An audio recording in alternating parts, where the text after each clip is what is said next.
I'm gonna line this thing with gargoyles for the sacrifices. Oh, what's wrong, little guy? Scared of the dark? Here, have a glowing demon heart. Parenting is easy. That's got to be a ritual, man. Or at least some sort of heart-sucking, possessed satanic crack or bat. What? The cartoon Golan the Insatiable is one of many, many, many. For example, if you just look around YouTube for symbolism in Cartoon Network cartoons and others, you'll see it's another one of many, many cartoons that are meant to glorify Satanism, just straight up. It's not like it's even disguised, but it's just a cartoon, right? Well, that's the point, isn't it? If you package something within a package that people can look at and dismiss, then you can put whatever you want into that package. No one will take it seriously. I mean, have you considered the book Our Gods Wear Spandex? Or Mutants and Mystics by the self-professed, possessed Professor Jeffrey Kripal? They go on and on talking about how indeed modern mythology based on ancient mythology is being told to us, to our culture, to our kids through comic books, which have now become comic movies. Power, worthless mortals, for you are to be honored with the presence of Golan the Insatiable, crusher of wills, defiler of all! And how many of the authors of these fantasy, sci-fi, and fictional tales were into the occult, were drug addicts, were mentally unstable, and of course some combination of all three. So Golan the Insatiable is just another. It's about how fun and friendly it is to have some kind of otherworldly demonic creature as your best buddy.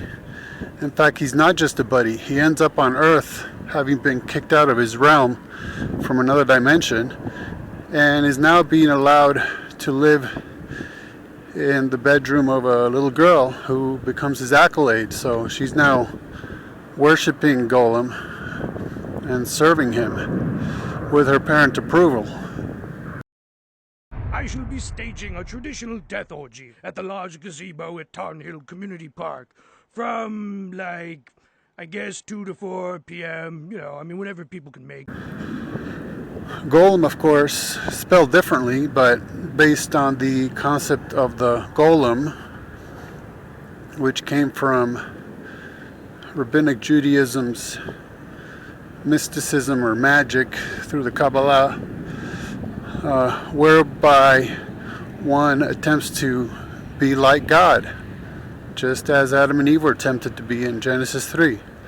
And the concept is that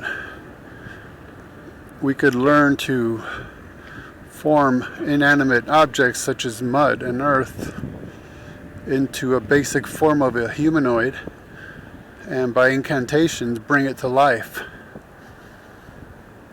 I did a more detailed talk on this in a video about Frankenstein and transcendence and various other similar stories down through the years,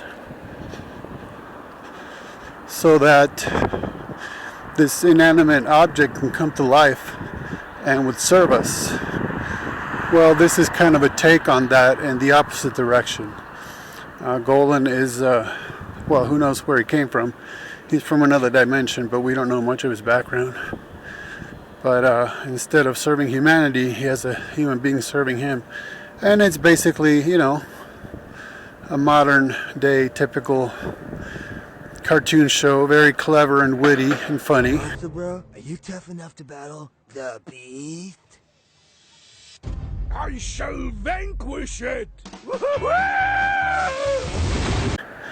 But premised upon a really horrendously bad premise, which is the joys of worshiping Satan. I mean, let's get down to bottom line here. Much like the purely anti-Christian show The Simpsons, which or The Family Guy, or so many others, in fact most of them, and you can watch them and see, okay, they're clever, they're funny, they're witty, but they're all premised upon horrendously immoral and satanic concepts. So Golan the Insatiable even has the child prodigy conducting satanic rituals, the usage of sigils, and I mean, it's all there. It's just right there in front of our faces, but we're supposed to dismiss it and say it's no big deal, just like we've been supposed to dismiss and say it's no big deal to just about everything that's happened, at least since the 1960s, within our pop-occulture.